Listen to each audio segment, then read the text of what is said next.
Welcome back to Nick Lenz's Doctor Who review, episode 15.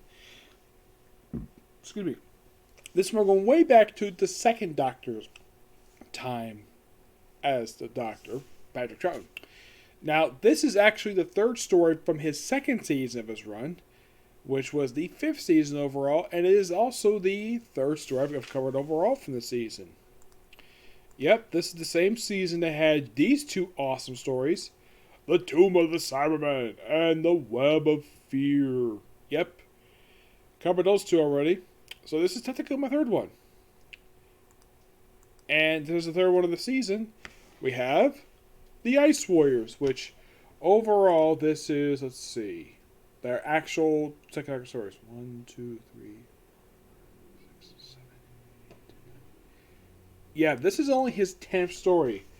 And this was released from November 11th to December 16th of 1967. Yep, it is roughly a 6-parter. Yeah, this is very common in this era, 6-parters. And this is actually pretty good. Now, unlike the cover, the whole thing is in black and white. And like some of the ones I've covered, except for like one I can think of, where, yeah, with the exception of one second Doctor story, all the ones I've covered are missing episodes. This one actually is missing only 2 episodes. You were thinking, okay, 2 is not that bad. I mean, the last one I covered related to this one, which I think it was the last one I covered for Patrick Troughton from this era. That I covered for Patrick Troughton was Tomb of the Cybermen, which this one was actually fully intact compared to the other stories featuring him. A lot of them basically are missing episodes. Yes, so far of all the Patrick Troughton stories that I've covered, only Tomb of the Cybermen basically is intact. This one, like I said, is only missing 2 episodes, and unlike with Web of Fear, which that one did not have the anniversary yet, because that actually just came out, believe it or not. Yeah, it was the most recent one to get, because I was kind of surprised. I saw this advertised on the YouTube channel for Doctor Who. Yes, Doctor Who's got a YouTube channel, and episode 3 has got an anniversary. Yep, they have. I'm like, oh, that's interesting. Yeah, it says released this year, which I'm like, that's interesting. I never suspected of doing that, but yeah, released sometime this year. Yeah, with episode 3 now animated. What I think of getting it? I probably watch it online. I probably won't because I own Web of Fear, so I don't necessarily need to get it. Now, this one. The only thing special about this one is as the introduction to the Ice Warriors. Yep, the Ice Warriors. Which, here's the strange thing about these guys. Like in the case of another alien I'm going to talk about in my next Doctor Who, these guys only appeared 4 stories in Classic Who. Yeah, and like 2 single episodes of the current Who. Yeah, they appeared in 1 story for the 11th Doctor, Cold War, which the episode took place in the 80s, and a 12th Doctor story, yes, a Peter Capaldi story featuring the Ice Warriors. And that was Empress of Mars. And that was the most recent appearance of them. That was about 4 years ago, which you're probably thinking, really? Yeah. They take their sweet time between stories. Yep. Now, of course, the companions in this story are Jamie and Victoria. But Victoria, I think this is like the third one overall I've covered her in it because, of course, the last couple I covered, Web of Fear and Tomb of the Cybermen, did feature her. Excuse me. This one at the time was probably the 4th one she was featured in. Jamie, of course, have featured at this point, like, I'd say of the 10 stories he was featured, this is actually his 9th one he appeared in. Yep. Now, the way it starts off for the TARDIS crew, yeah, this is quite strange. This is, of course, right after the events of the Abominable Snowman, which I've seen it. I own the Lost in Time. I don't know the whole thing of the episodes are on. I don't have a chance to watch yet. This is like right after that, like not long afterwards. They go to the TARDIS, and the TARDIS itself winds up in this like winter wasteland kind of. It's the way they explain it is kind of weird. Like, it's almost like a second ice age, the way to describe it. What year it takes place, they actually don't say it, because sometimes they do say what year it is in the future. Here they don't really say, it's just that, well,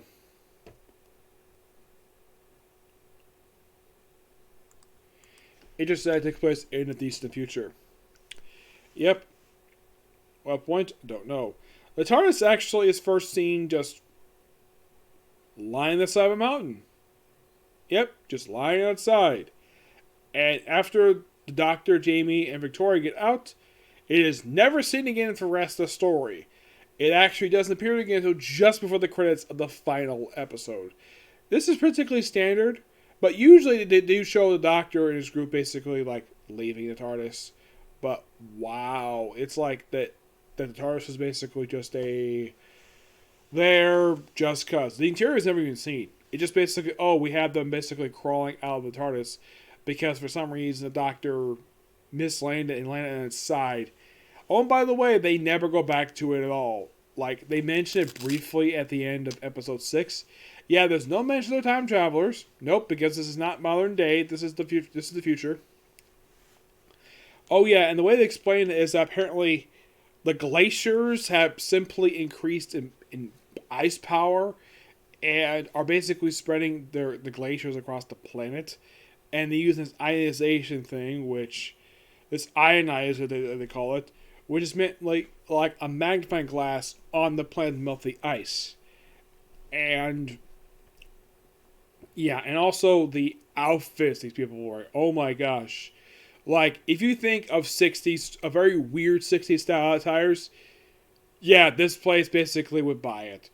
And it's almost like this base that they're in is not just like a military base. Oh no, this is like a freaking converted mansion. Yes, a mansion this place is in, yep. Oh, by the way, how the Ice Warriors come in? Yeah, they don't pop up at the end of episode 1. Where one of the scientists, one of the guys who was a amateur archaeologist, just finds them randomly in ice, just like, I'm just basically out looking for this, like, set of stuff. Oh yeah, I'll chip away this ice. And look, a prehistoric man who is green. And they bring it to the base. Now, you're probably thinking, a thing in ice, bring it to base. Sounds a lot like The Thing. I'm sure that the writer of this one, Brian Hayles, took a lot of inspiration from the original short story, Who Goes There? The story that was used for the 1951 film, The Thing from the World, and the 1982 remake, The Thing, from John Carpenter. Yep, and the thing starts melting. Very slowly, they mention. But the way they show it, it seems like the melting is going a little bit quicker than expected. And this I thought was quite interesting. Actually, it was running in episode 1 when the thing showed up. So, Doctor explains to everybody like who he is. Like, he doesn't say exactly he's just a scientist. I think because he's dressed, he's a scavenger. And gives him basically an impossible problem. And it turns out the reason why the glaciers are expanding like this is because of lack of carbon monoxide. Which, okay. So that's the reason why. They said it was lack of carbon dioxide in the lower atmosphere. And that's the reason why the glaciers are expanding. I'm like, whatever. Yeah, they mentioned it briefly. It's almost like, oh yeah, and by the way, the progress they show is so 1960s.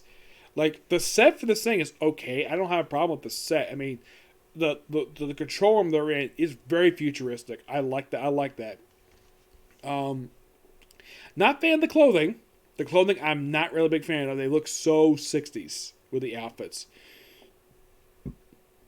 Like the female lead scientist there. Look like she's wearing go-go boots. Yeah, I'm not kidding about it. She's wearing go-go boots for some reason. And it's briefly discussed by Jamie and Victoria that Jamie would like to see Victoria wear one of those things. Victoria's over 100 years in the past. Like, basically, she's from Victorian era England. She's from the 1860s, and of course, Jamie McCrum is from the Scotland Highlands, like in the 14th century. And then trying it for a while, and then the episode ends with the Ice Warrior waking up. And then the next episode starts up, like, we watch is like, wait, why is it animated? Because the episode lost, that's why. And then you have Jamie being a badass, trying to fight an ice warrior by basically punching it, and of course, it tosses it to a side, and then, of course, she tries to explain now, the way that the anime restorators basically made the ice warriors, they make them look very intimidating, and I at least gotta praise them for doing that. Yes, this looked great in the original footage, but man, oh man, these particular guys look so freaking good in the anime restoration footage, and they look very intimidating. Now, the way the Ice Warriors speak, they speak in a very whispery voice, like, "Can you show me this?" Yes, they whisper. That is how they talk, because they're exposed to ice. They're called Ice Warriors. Oh, and by the way, green aliens. Where are they from? Mars, of course. Eventually, yeah, we're from the red planet. And she's like, you mean Mars? Wow. I guess they probably are the old saying that only aliens come from Mars. Okay, fine. My opinion about the look of the Ice Warriors. It's good. It's purely classic, and I'm glad the fact when New Who brought back these guys, they kept them in the classic look, which I'm so appreciative of that.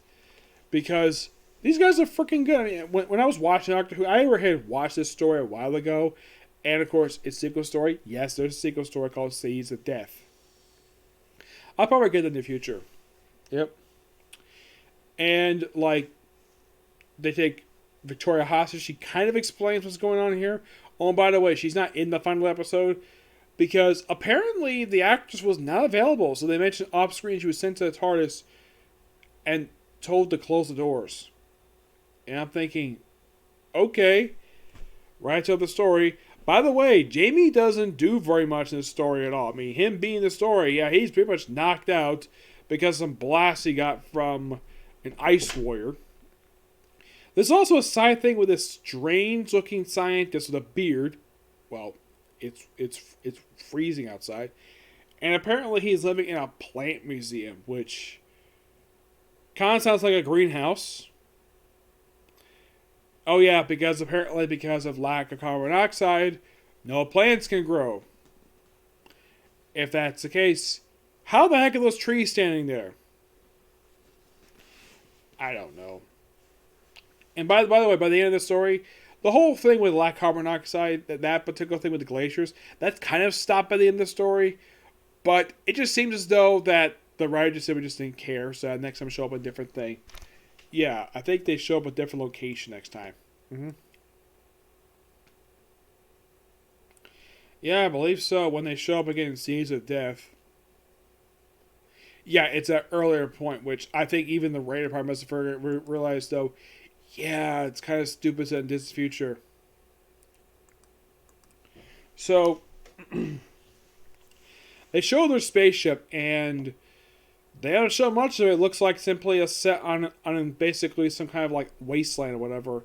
Because when I think of an alien spaceship, I think of basically showing the outside. Do we see the outside of it? Not really. We see a door that goes inside of it. We see what looks like an airlock with a computer screen, or actually a TV monitor, and we see what looks like the bridge, and it's okay. It was the early 60s, so it was basically the mid-60s, so it was also the first story featuring them, so basically they expanded on it further. The other thing about the Ice Warriors is that despite the fact they have spaceships, I don't remember them actually showing what the heck these things even look like on the outside. Yeah, they're probably by far the only alien species I can think of who had spaceships, and yet we don't know what the heck they look like on the outside. The Cybermen have got these long tube ships with like things hanging out of it. Daleks basically flying saucers. But the Ice Warriors, no idea what the heck they drive. Now, my ultimate opinion about the Ice Warriors as aliens. They're great. They're great intimidating figures. They have this green look to them. Though they kind of look like these guys are kind of chunky. And their hands are basically, like, as in the cover, they're basically like giant claws. Well, they're aliens, so what do you expect? And they don't show it here in the picture here, but on the first Ice Warrior basically found, he had this device on his arm, basically that was his gun. Yeah, this little device on his arm, which that's interesting. And they also mentioned the Doctor was looking for a particular type of like a radio, probably because he was thinking in terms of the 1960s. And nope, not the case. Basically, their communication device is, I kid you not, a Dick Tracy watch. It's basically equivalent to what you think of like a modern day smartwatch. I'm thinking, this came out in 1967, and basically these guys predicted the smartwatches about 50 years before they were actually invented. And you see, like, oh yeah, talking to the freaking watch, just to talk to it like a screen. You actually don't see from the actual people from the actual using the damn thing. It's assumed they're basically talking on the watch. You don't see them like the actual screen on the wrist. But it seems as though they take the idea from Dick Tracy, the talking watch. Yep. Yeah, and they mentioned the whole thing about the actual reactor, which is originally not really a big threat to them. So they basically kind of eliminate the ice wires by using the ionizer on full power, which that's kind of the way to get rid of the ice wires. Kind of solves the problem. And the Doctor and Jamie just disappear off screen. Okay. But for our first story featuring this ice wires, it's a bit weak, but the main thing I like about the story is the ice warriors themselves. They're the best thing about this story. And my major weakness with this story, unlike other first stories featuring certain like creatures forever, the story itself is a bit weak in the writing. Of course, it's written by Brian Halis, who actually writes all 4 Iceman stories. All 4 I've seen the classic Doctor Who. Yeah, all done by the same guy. Yep, same guy.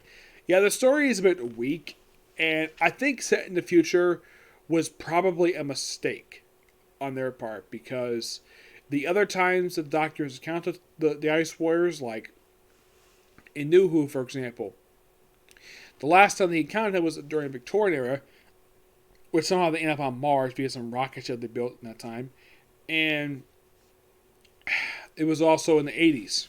Yep, during the height of the Cold War. Those were fine. This... Yeah, and by the way, the leader of this place, named Clint, he has an obsession. Yes, a obsession with the computer. Like, oh, let's just basically double check via the computer and have everything guide by the computer. I'm like, okay. And by the way, after the Ice Warriors, he's like, I don't like the computer write my own speeches. I write my own speeches, and I write my own reports. Okay, fine. As for why the scientist left, they had the scientist who comes back. Yeah, he himself, they don't give a clear reason why he left. They say he defected. Some say he just simply deserted. Not really clear. It's like they writers just didn't really care to explain that. Not really, no. But the story feels a bit weak for an introduction for these particular classic monsters. I mean, their stories are fantastic. This story feels a bit weak. That's just my opinion, anyways. I get the story roughly an 8 out of 10.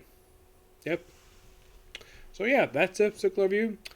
I might have time to do one more video tonight, probably discussing the next one, which will be a lot more interesting because it's the first appearance of a particular alien who only appeared in classic Doctor Who, like the Ice Warriors, 3 more times.